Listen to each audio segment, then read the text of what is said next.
Defensoría de las Audiencias de Radio Educación. Estamos al aire para escucharte.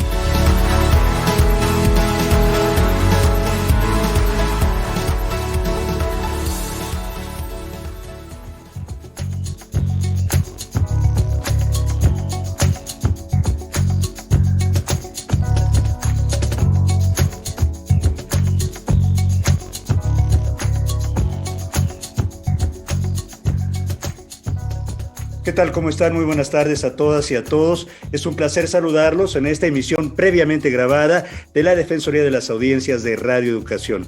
Con muchísimo gusto, como siempre, saludo a la maestra Ana Cecilia Terrazas, la defensora de las audiencias de Radio Educación. Ana Cecilia, un placer como siempre. ¿Qué tal?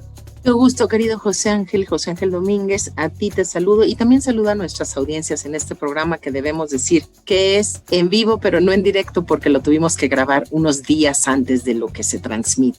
Efectivamente, bueno, son las circunstancias de esta vida contemporánea y las posibilidades que ofrece la tecnología también, cuestión que agradecemos y aprovechamos. Pero quiero comentarles antes de iniciar que estamos, en el centenario, rumbo al centenario de Radio Educación. La invitamos a escuchar y a descargar una serie especial que se llama Radio Pública, pionera en la Defensoría de las Audiencias, la historia breve de una larga lucha.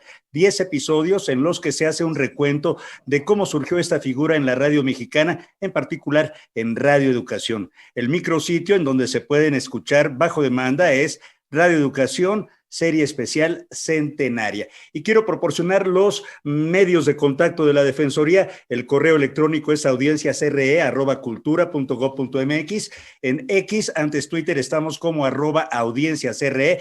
En Facebook nos puedes encontrar como Defensoría de las Audiencias RE. Hay un teléfono en cabina, 55 41 55 10 60, y el WhatsApp para dejar un mensaje es el 55 12 33 2915. Y mi querida Nacé, en estos momentos de la vida nacional, las audiencias cobran particular relevancia. Exactamente, y justamente por eso quiero aprovechar también para saludar a todas las audiencias que se han tomado la molestia, por lo menos de decirnos like o decir que están escuchando este espacio. Y también invitarlas a que nos escriban y nos comenten sobre qué opinan de sus derechos políticos hoy, ahorita, qué saben del tema, cómo pueden protegerlos para que no sean vulnerados y cómo los relacionan, si es que piensan que tienen relación justamente con los derechos de las audiencias de la radio y la televisión en México. Repito, si me permites, José Ángel, es audienciasre@cultura.gov.mx, que nos escriban, que nos comenten, que nos digan. Y yo quería, tú vas a presentar al doctor Ciro Murayama, pero yo quiero decir un poquito algo después sobre su currículum. Claro que sí, pues nos da muchísimo gusto que el doctor Ciro Murayama Rendón nos haya concedido esta oportunidad para la conversación con las audiencias de la radio pública. El doctor Murayama Rendón es actual profesor visitante en el Centro de Estudios México-Estados Unidos en la Universidad de California en San Diego. Doctor en Economía por la Universidad Nacional Autónoma de México, doctor en Ciencias Económicas y Empresariales por la Universidad Autónoma de Madrid. En la administración pública, pues ha prestado sus servicios en distintos espacios, coordinador ejecutivo de investigación en el Instituto Belisario Domínguez del Senado de la República, asesor del consejero presidente del entonces CIFE, José Woldenberg, del 99 al 2003, miembro del Comité Técnico del Programa de Resultados Electorales Preliminares, el PREP, en los procesos electorales federales 2008, 2009 y 2011, 2012.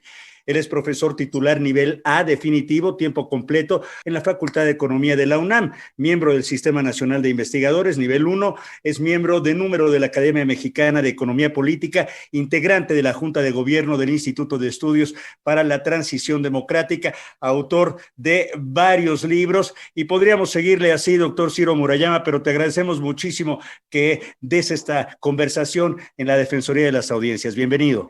Gracias, un placer estar con ustedes.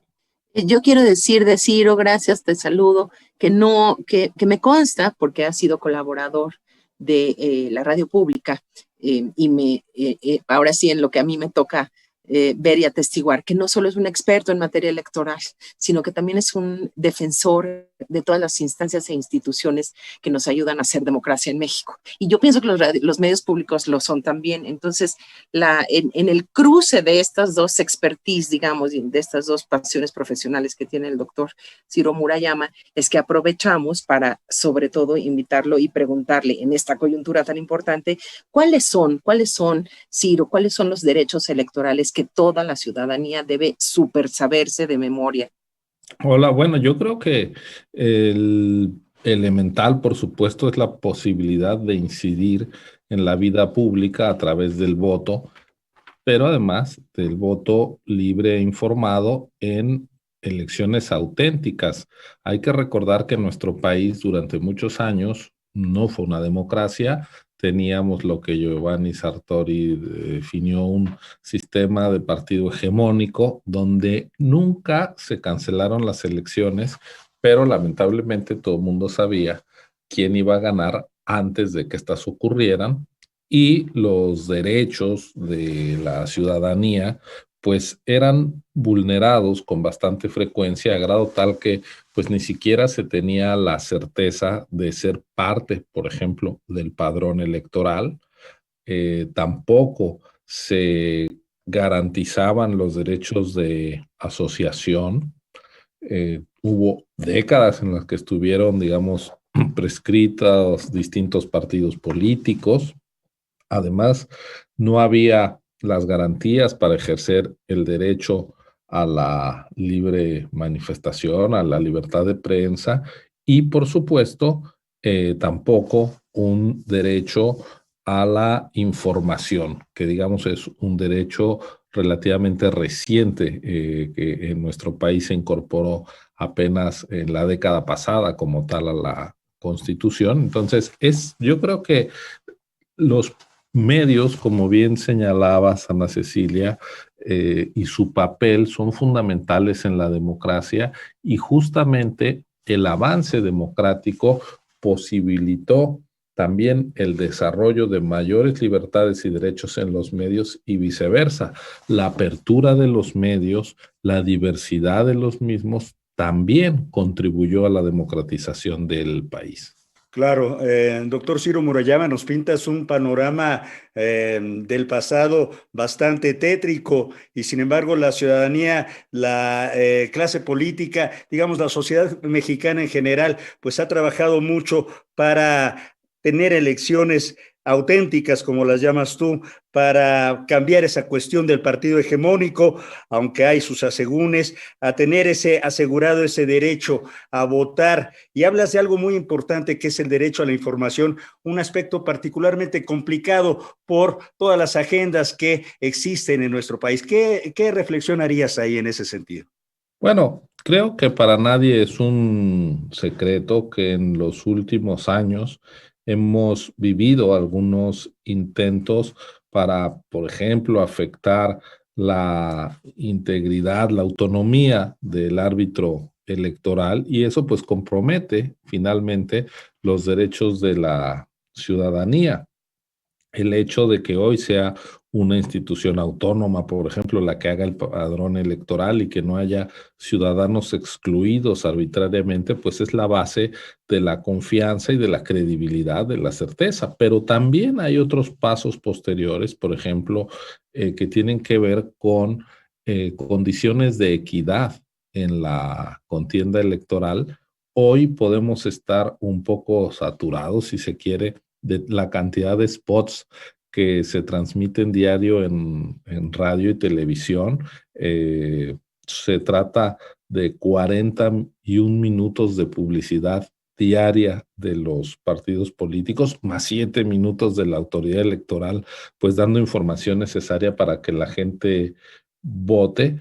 Pero pues hay que recordar que, por ejemplo, los primeros ejercicios que se hicieron de seguimiento a cómo cubrían los medios de comunicación las campañas electorales allá en 1988, pues se tenía que arriba del 95% de toda la cobertura de los medios sobre las campañas eran para el partido oficial.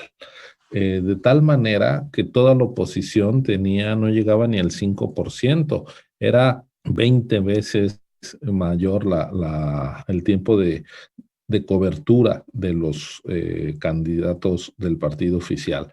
Eso dio lugar a que a lo largo de diferentes reformas electorales se fueran removiendo los obstáculos para estas elecciones auténticas que pasaban en primerísimo lugar, sin duda, por el respeto al voto, pero también por permitir que las distintas opciones políticas estuvieran delante de la ciudadanía. Luego tuvimos otros problemas, como por ejemplo, que la publicidad se compraba en radio y televisión y los grandes grupos privados, sobre todo pues los de mayor presencia, vendían la publicidad electoral a precios muy altos y el dinero público para las campañas que se daba a través del Instituto Federal Electoral entonces, hoy Instituto Nacional Electoral, INE, se iba prácticamente esa bolsa de dinero público a los concesionarios, quienes además vendían la publicidad a precios diferenciados y acababan desequilibrando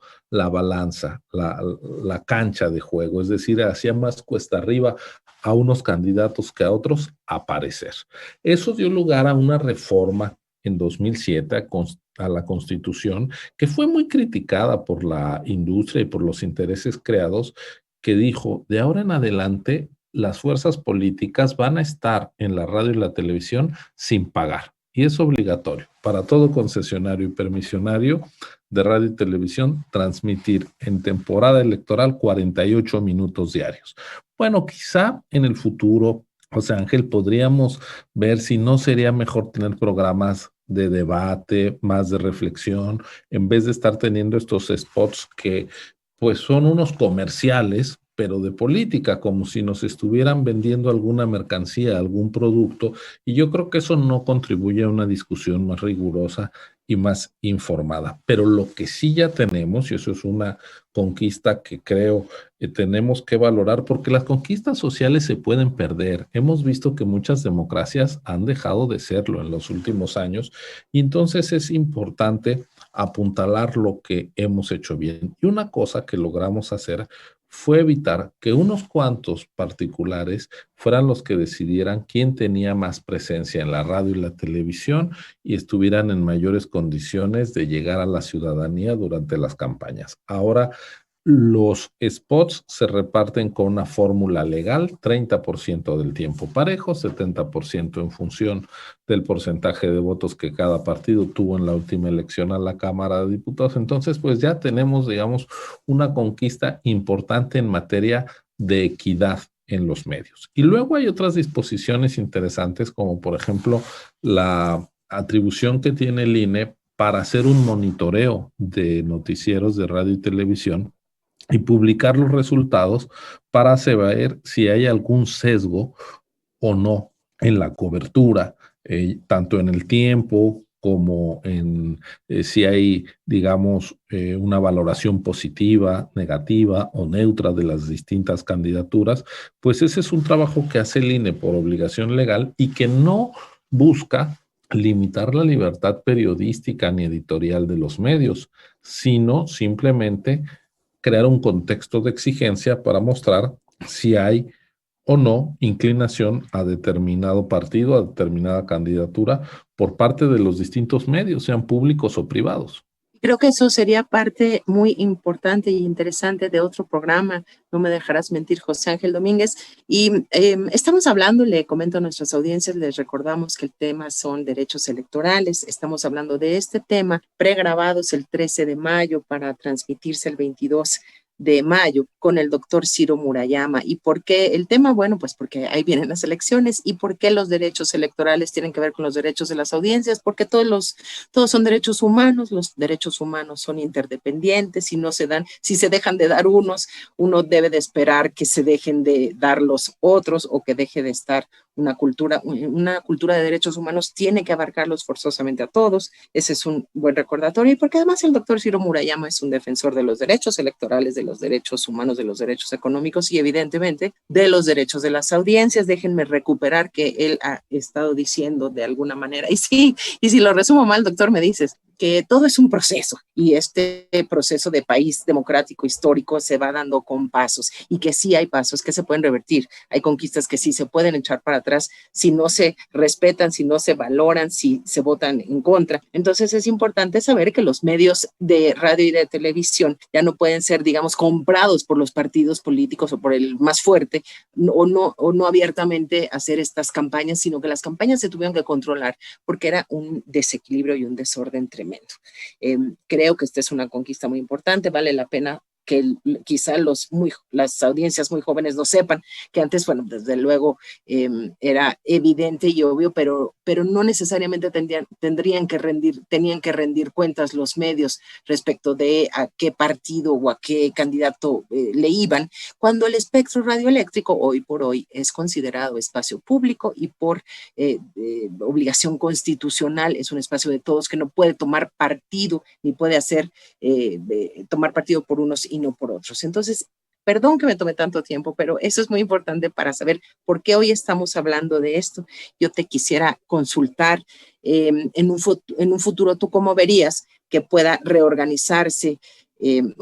Primero te quiero preguntar, ¿qué deben nuestras audiencias detectar como problemático? Porque tú sabes que tenemos que diferenciar la opinión, por ejemplo, de los comerciales, ¿no?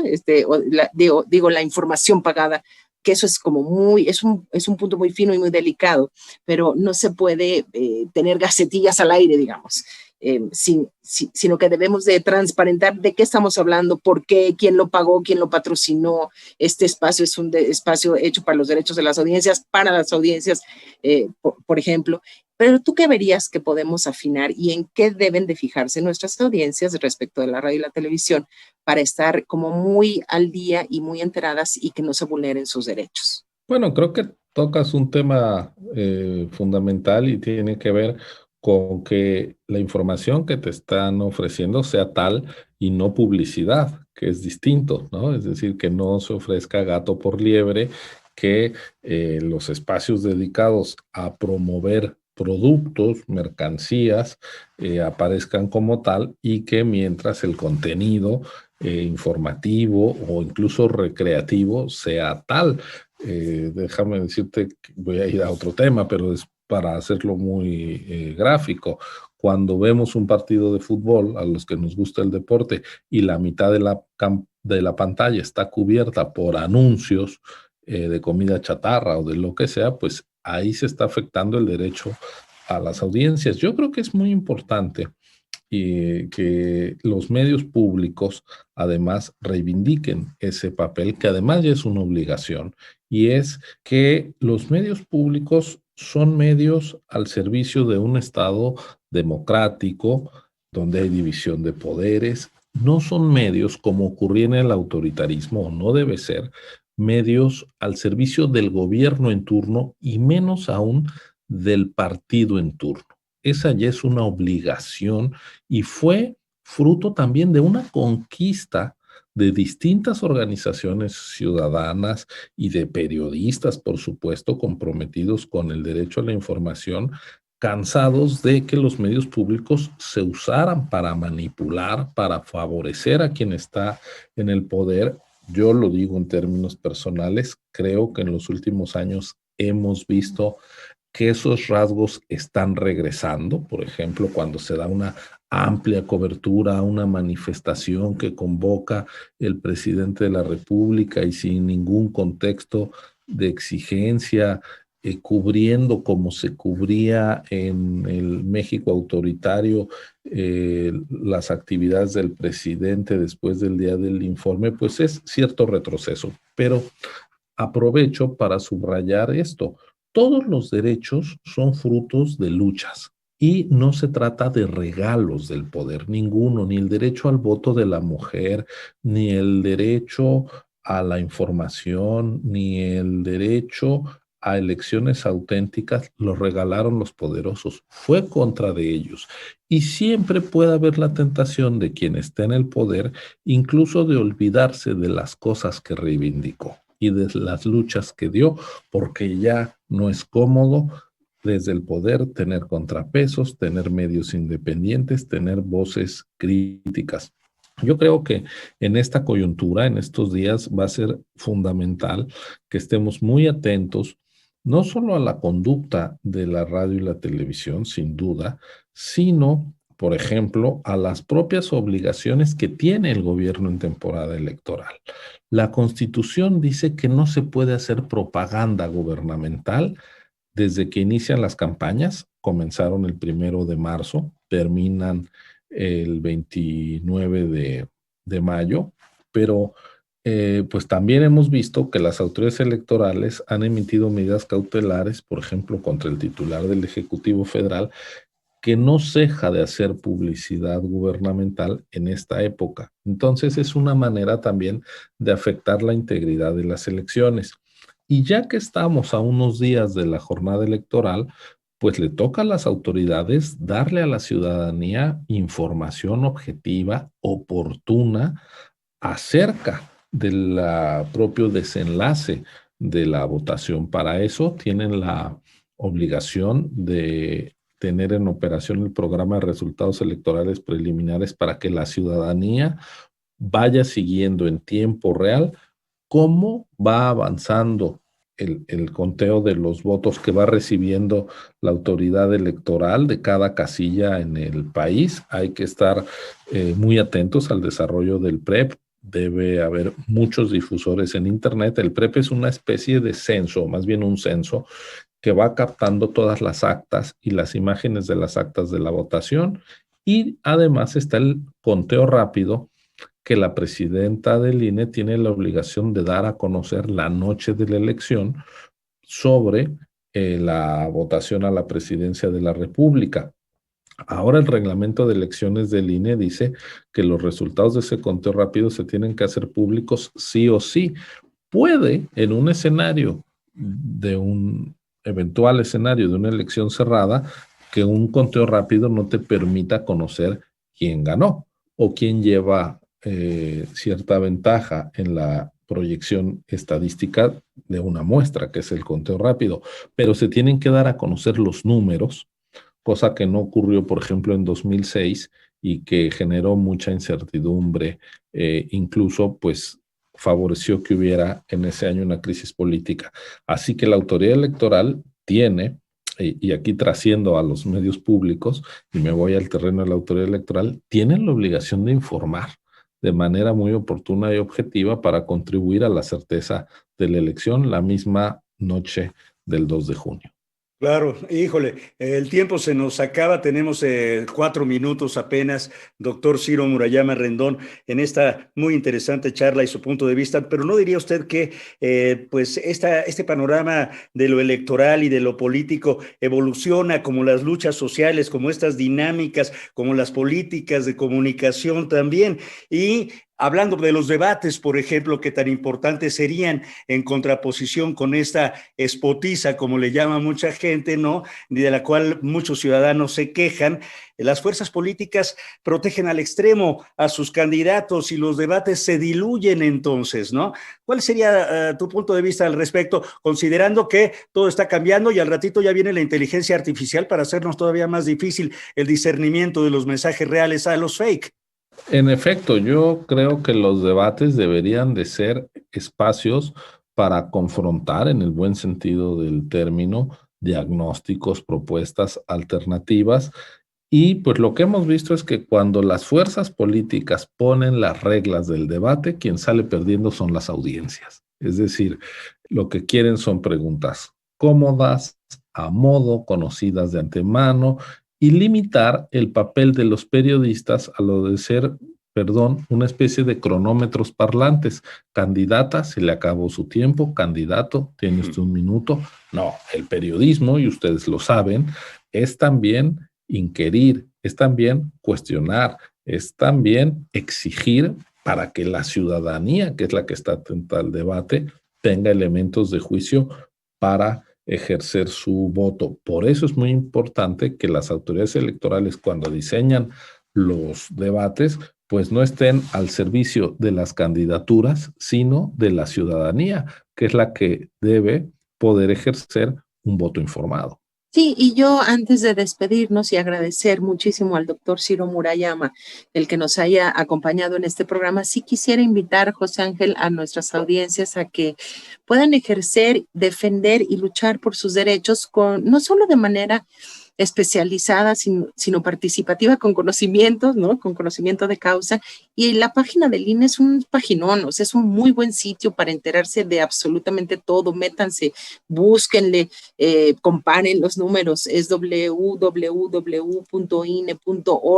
y también está siempre a su disposición el curso de los derechos de las audiencias y sus defensorías en México. Es bastante claro, es bastante sencillo, en radioeducación.edu.mx, en el micrositio de la Defensoría de las Audiencias.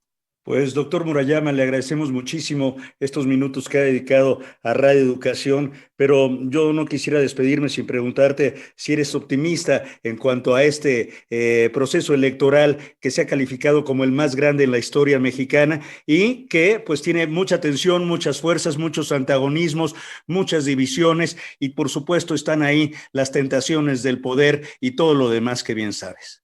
Pues mira, mientras haya ciudadanía participativa y atenta al ejercicio del poder, la democracia está viva. Cuando la ciudadanía le da la espalda a la cosa pública, es más fácil que el poderoso en cualquier país actúe sin control, sin respeto a la ley. La democracia es ese sistema que necesita refrendarse y reproducirse con demócratas, y una ciudadanía participativa es la mejor garantía. Pues ahí está, mi querida Nacé. Maestro, doctor Ciro Murayama, te agradecemos muchísimo. Ojalá esta conversación pueda repetirse. Sabemos que estás lejos, fuera del país, pero nos encantaría seguir teniendo tu punto de vista más adelante. Te lo agradecemos mucho. Claro que sí. Bueno, pues no me resta, amigas y amigos, más que invitarlos a que se queden en Radio Educación, a que sigan sintonizando y conectándose con la Defensoría de las Audiencias a través de sus diferentes vías de comunicación. Quiero comentarles que somos un equipo.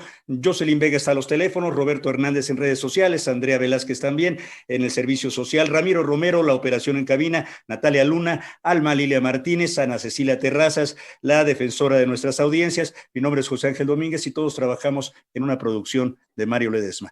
Hasta la próxima.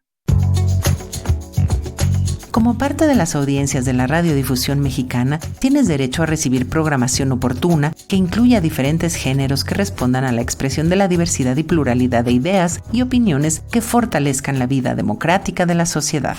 Conoce tus derechos y exígelos. La Defensoría de las Audiencias de Radio Educación te escucha. audienciasre@cultura.gov.mx. Motivo de mi cadencia, los derechos de las audiencias y de la Defensoría, hacerlos valer cada día.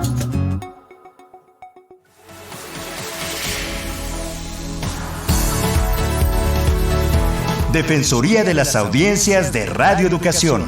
Estamos al aire para escucharte.